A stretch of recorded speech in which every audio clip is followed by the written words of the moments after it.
Leadership conclave 2025-এ আপনাদের প্রত্যেককে স্বাগত জানাই। আপনাদের সাথে রয়েছি আমি প্রিয়াঙ্কা। আমার সঙ্গে রয়েছেন বৃন্দাবন সরকার, চিফ ম্যানেজিং ডিরেক্টর, অটল ট্রেড এফোর্ট। আমার সঙ্গে রয়েছেন mister Anirban Das, director, D Bapi biryani and caterers. আমার সঙ্গে রয়েছেন মিস্টার সৌভিক কুল্লা, ম্যানেজিং ডিরেক্টর, নোভেস্টা গ্রুপ। এবং আমার সাথে রয়েছেন মিস্টার শ্যাম্বু রে, ফাউন্ডার, পেট নেভারল্যান্ড। প্রথমেই আমি একটু চলে যাই সৌভিক বাবু আপনার কাছে। আমরা দেখেছি কেন্দ্রের একটা পরিসংখ্যান বলছে যে department of promotion internet fund যেটা রয়েছে, সেক্ষেত্রে আমরা যদি পরিসংখ্যান দেখি 2023 সালে আমাদের রাজ্যে স্টার্ট আপের সংখ্যা হয়ে দাঁড়িয়েছিল 1176, কিন্তু ঠিক তার 4 বছর আগে 2019-এ যখন গণনা হয় তখন দেখা যায় 276টি। মানে 4 বছরে একেবারে 3 গুণ লাফিয়ে বেড়েছে। আমরা বলতেই পারি তাহলে যে স্টার্ট আপের মানচিত্রে রাজ্য এগোচ্ছে। আপনি কি বলবেন? কলকাতা মানেই কিন্তু হাসেল, অ্যান্ড হাসেল মানে কিন্তু স্টার্ট আপ। আর এই চেঞ্জটা জরুরি ছিল। আর আমি তো বলবো অবশ্যই লাস্ট 4 বছরে অনেক গুণ স্টার্ট আপের সংখ্যাটা বেড়েছে। আর এর সবচেয়ে বড় কারণ হলো কিন্তু আমাদের মাইন্ডসেট চেঞ্জ হয়েছে। আজ থেকে কিছু বছর আগে যখন আমরা স্টার্ট করতাম, তখন সবচেয়ে বড় একটা কোশ্চেন থাকতো, যখন পাশের বাড়ির ছেলেটা যখন স্টার্ট আপ করছে তখন আমাদের কোশ্চেন থাকতো, কী রে তুই কি চাকরি এলিজিবল হোসনি, তাই কি তুই স্টার্ট আপ করছিস? বাট আজকের ডেটে দাঁড়িয়ে কিন্তু সেই মানসিকতা কিন্তু চেঞ্জ হয়েছে। আর সবচেয়ে বড় হাসিল হচ্ছে এটাই যে আজকে আমাদের মানসিকতা চেঞ্জ হওয়ার জন্য লাস্ট 4 বছরে এই যে পরিসংখ্যানটা বৃদ্ধি পেয়েছে, সেটাই কিন্তু আজকে আমাদের হিউজ সাকসেস। একেবারে বৃন্দাবন বাবু, এই জায়গা থেকে আপনার কাছে যাব। উনি যেমন বলছিলেন যে কোথাও না কোথাও একটু কথা শুনতে হয় যে কী রে চাকরি বাকরি ছেড়ে ব্যবসা করছিস, মানে সেই মানসিকতাটা তো কাটিয়ে ওঠাটা দরকার। আমরা শহরের গণ্ডি পেরিয়ে আমরা যদি বিভিন্ন ছোট ছোট জায়গায় দেখি, এই গ্রাম বাংলারই, সেখানেও তো স্টার্ট আপ শুরু হচ্ছে। মানে নিজেরা নিজের মতন করে ব্যবসা করার কথা ভাবছেন। উদ্যোগপতিদের মানসিকতাটাই তাহলে এখানে মূল মন্ত্র। দেখুন, উদ্যোগপতিদের যে মূল মন্ত্র সেটা হলো, আমরা বলবো স্টার্ট আপ করার জন্য দরকার প্রথমে সাহস, সুযোগ এবং সাথে সাথে উৎসাহ। আমার হয়তো 2016 সালে আমার বিয়ে হয়েছে, হয়তো বিয়েই হতো না যদি না আমার শ্বশুরমশাই বেঁচে থাকতেন, কিন্তু তিনি সরকারি চাকরি ছাড়া বিয়েই দেবেন না। তো এখন আমাদের গ্রামের দিকে, আমি একেবারে প্রত্যন্ত গ্রামের থেকে উঠে এসেছি, বাংলাদেশ বর্ডার থেকে মাত্র 500 মিটার এগিয়ে আমার বাড়ি, যেখানে বিদ্যুৎ ঢুকেছে 2013 সালে। তো সেখানে আমাদের গ্রামে এবং এই মানসিকতায় সরকারি চাকরিকে বেশি ভাবে মূল্যায়ন করা হয়, যে সরকারি চাকরি পেলেই আমাদের জীবন একেবারে সরল রেখার মতো চলবে, আমাদের জীবনে আর কোনো অভাব কষ্ট থাকবে না। তো সেইখান থেকে উৎসাহ পাওয়াটা, আমি যখন 2017 সালে প্রাইভেট লিমিটেড কোম্পানি করলাম, তো তখন গ্রামের অনেক লোকে চিট ফান্ডের সাথে তুলনা করে বসলো যে এও হয়তো এই ধরনের কোম্পানি। তো এই ধরনের ডিমোটিভেটেড করার জন্য প্রচুর লোক আছে, কিন্তু কেন্দ্রীয় সরকারের এই যে এমএসএমইর যে অনেক সুযোগ এবং ইনকর্পোরেশনের ক্ষেত্রে যে সমস্ত পোর্টাল চলে এসছে এবং আধুনিক প্রযুক্তি চলে এসছে, কমপ্লায়েন্সের জন্যে এখন আর অত মগজমারি করার দরকার নেই, সেগুলোই কিন্তু আমাদের এই স্টার্ট আপ বাড়ার ক্ষেত্রে অনেকটা, আপনি যে বললেন যে 3 গুণ বেড়ে গেছে, ভবিষ্যতে আরও বাড়বে। অনেকে জানেন না যে কিভাবে ইনকর্পোরেশন করবেন। এখন অনেক কনসালট্যান্ট চলে এসছে, অনেক কমপ্লায়েন্স জমা দেওয়ার ক্ষেত্রে অনেক সুবিধা দিয়েছে সরকার। তো এটাই মূল মন্ত্র, আমি বলবো যে উৎসাহ দেওয়া, যুবক সমাজকে উৎসাহ দেওয়া। যত উৎসাহ দিতে পারবেন যুবক সমাজকে, তারা ওই সরকারি চাকরির বিষয়টা মাথা থেকে ছেড়ে দিয়ে তারা কিন্তু স্টার্ট আপের দিকে যাবে।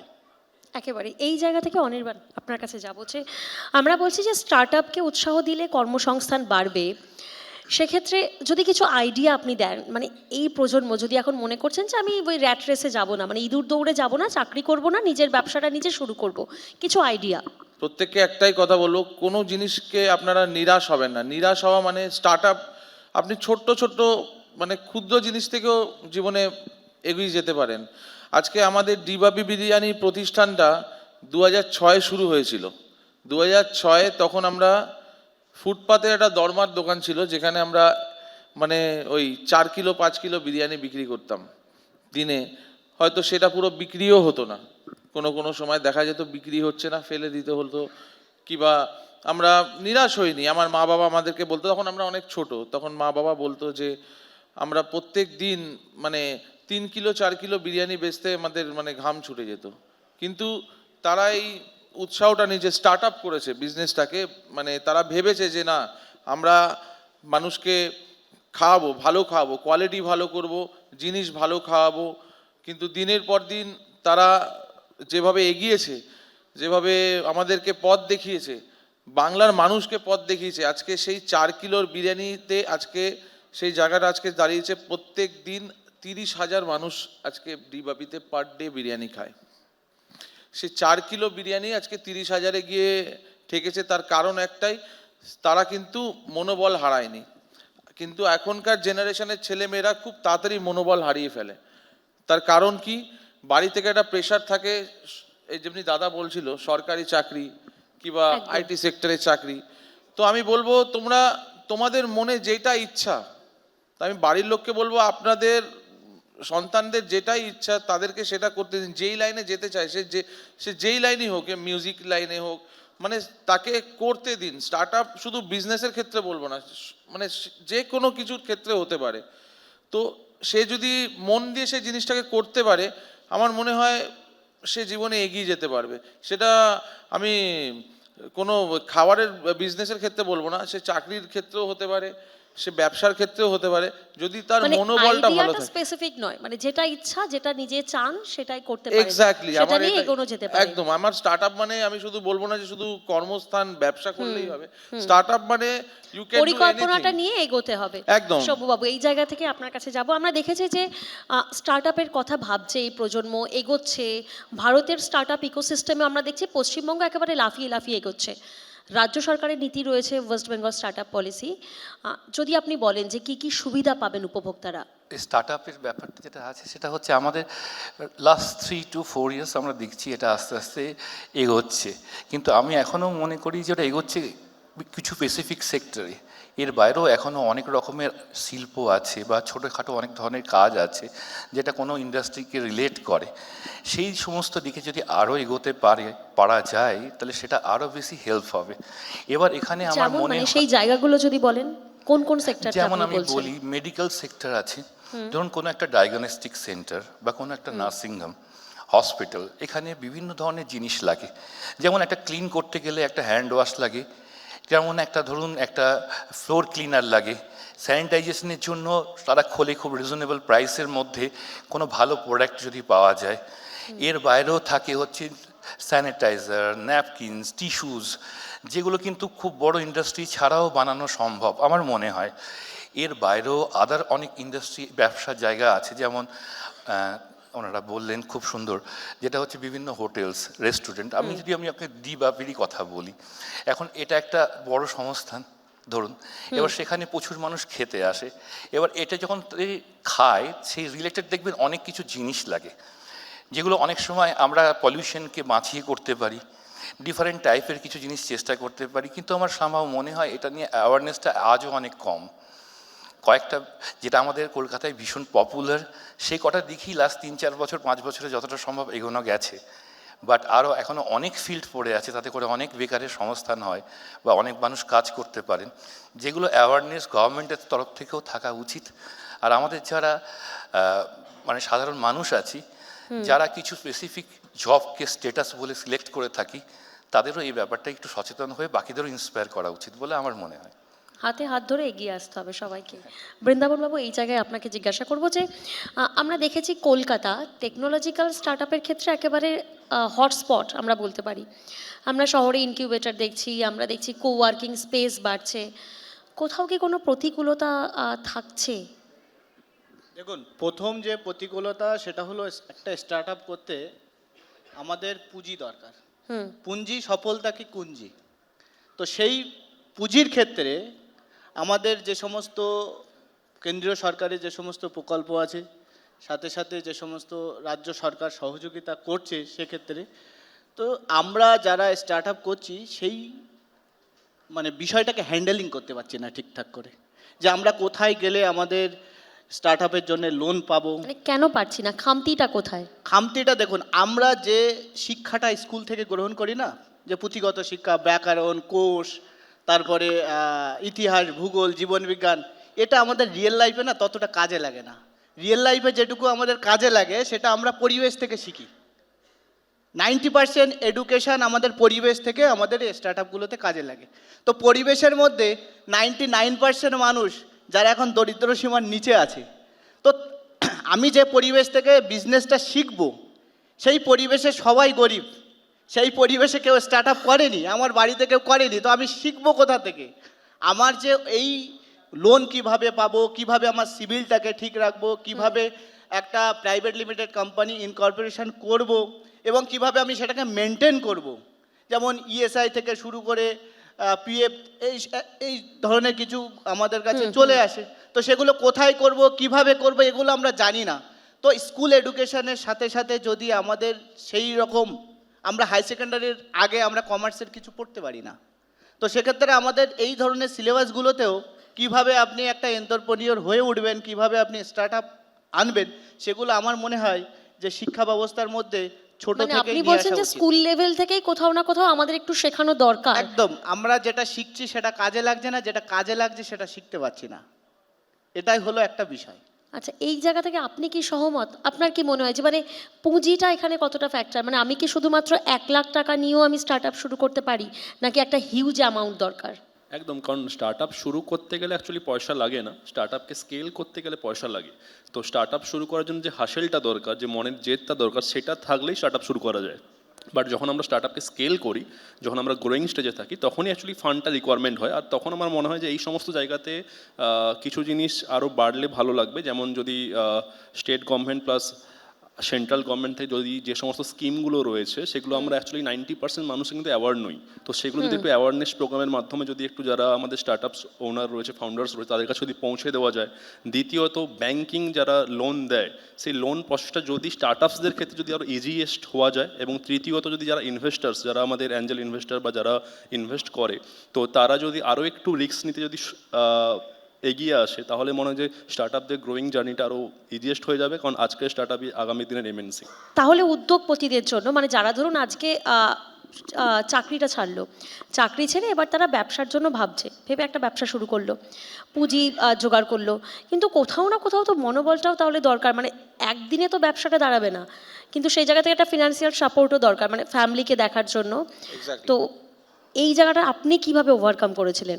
অনেকে আমি দেখি যে হয়তো পুঁজি নিয়ে, লোন নিয়ে, ব্যাংকের থেকে লোন টোন নিয়ে হয়তো মার্কেটে নেমেছে ব্যবসা করতে, কিন্তু তারা অনেক ক্ষেত্রে দেখি যে সাকসেস হয় না, অনেক ক্ষেত্রেই দেখি যে তারা সাকসেস হতে পারে না। তো আমি তাদের ক্ষেত্রেই বলতে চাই যে আজকে তোমরা ব্যাংক থেকে লোন করছো কিংবা যেখান থেকেই হোক লোন ফোন করে তোমরা হয়তো বিজনেসে পুঁজি লাগাচ্ছ, কিন্তু তোমাকে আগে দেখতে হবে তুমি স্টার্ট আপটা করছো তোমার ওয়েটা ঠিক আছে কিনা। The way you are starting your business, that is going on a straight way or in a wrong direction, এটা আগে সবার আগে দেখতে হবে। একটা স্টার্ট আপ বিজনেস স্টার্ট করতে গেলে তার মোটিভটা দেখতে হবে যে সে কিভাবে বিজনেসটাকে মানে চালনা করছে। এটা একটা বিশাল বড় পার্ট। একটা যে কোনো বিজনেস বলো, যে কোনো কিছু শুরু করতে গেলে, আমরা যে কোনো বিজনেস করতে গেলে সবার আগে দেখি যে কাস্টমারকে আমরা কিভাবে স্যাটিসফাইড করতে পারবো, কী করলে কাস্টমারটা স্যাটিসফাই। অনেকে আছে কি হয়তো অনেক টাকা খরচা করে, মানে দেখা গেল প্রচুর টাকা, কোটি কোটি টাকা খরচা করে তারা একটা বড় রেস্টুরেন্ট করছে, বাট তারা সেভাবে মেনটেন করতে পারছে না, কিন্তু দীর্ঘদিন তারা হয়তো টাকা লাগিয়ে কিন্তু তারা বিজনেসে লস করছে। আবার একদিকে দেখা যাচ্ছে হয়তো সামান্য টাকা বেয়ার করে সে মানুষটার বিজনেস হয়তো খুব ভালো চলছে। তো ওটা দেখতে হবে যে আগে তোমাকে বিজনেসটা করার আগে পুঁজিটা পুরো ঢালার আগে দেখতে হবে যে তো মানে তুমি মানে সঠিক দিকে ব্যবসাটার মানে পয়সাটা লাগাচ্ছ কিনা। কাস্টমাররা স্যাটিসফাইড করার জন্য, কাস্টমারদেরকে অ্যাট্রাকশন করার জন্য তোমাকে আগে কাস্টমারদের মনটা জানতে হবে যে এটা কি করলে বিজনেসটা তুমি সঠিক পথে করতে পারবে। সবার আগে দিস ইজ আ ভেরি মানে আগে বেশি দরকার। কিন্তু সেটাও তো অনির্বাণ বাবু, সেটাও তো সময় সাপেক্ষ। মানে আমি কাস্টমারের মন বুঝবো, আমার ব্যবসাটাকে রানিং করব, সেটাও সময় সাপেক্ষ। মানে তার জন্য মনোবল হারালে চলবে না। একদম মনোবল হারালে চলবে না। দেখুন যে কোনো বড় বড় উদ্যোগপতিদের, তাদের দেখুন আপনি যদি পাস্টের দিকে যান, তারা আজকে বড় বড় বিলিনিয়ার্স হয়েছে, তারা কিন্তু একবারে এক ঝাপে কেউ বড় হতে পারেনি।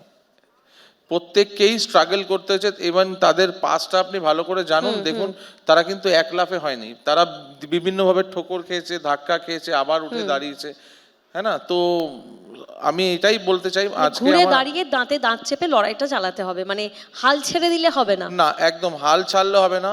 হাল ছাড়লে তাহলে আপনি হেরে গেলেন হ্যাঁ, মার্কেটে। মানে স্টার্টআপটা চ্যালেঞ্জিংও, কঠিন এক্স্যাক্টলি, পরিশ্রম করতে হবে। আমি সবসময় এটাই বলবো যে কোনো বিজনেসের ক্ষেত্রেই আপনারা আপনাদের মনোবলটাকে হারাবেন না। আজকে যেটা আপনি মনে করুন যেই জিনিসটার জন্য আপনার ফেল হচ্ছে সেইটাকে রেকটিফাই কি করে করা যায় সেটা চেষ্টা করুন।